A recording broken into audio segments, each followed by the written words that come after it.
Can a $1 PC cooler really compete with a $100 high-performance cooler? Today, we put them head-to-head in a real stress test. This is the $1 cooler, a basic aluminum heatsink. No heat pipes, no large fan, just simple metal fins. And this is the $100 cooler, large heat pipes, dual high-speed fans, and advanced airflow design.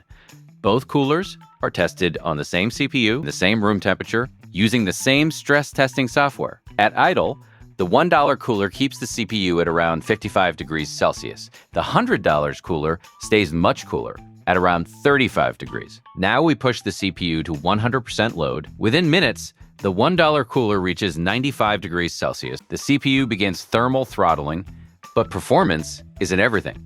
The premium cooler produces more fan noise at maximum speed. The $1 cooler is lightweight and simple. The $100 cooler is heavy, durable, and built for serious performance. During gaming, the $1 cooler struggles to maintain performance. $100 cooler keeps frame rates stable. Over time, better airflow and stronger materials make a big difference. If you only browse the web or do light tasks, a cheap cooler might be enough. But for gaming or heavy work, a premium cooler is worth the investment.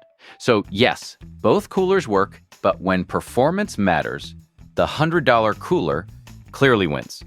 Which one would you choose? Let us know in the comments.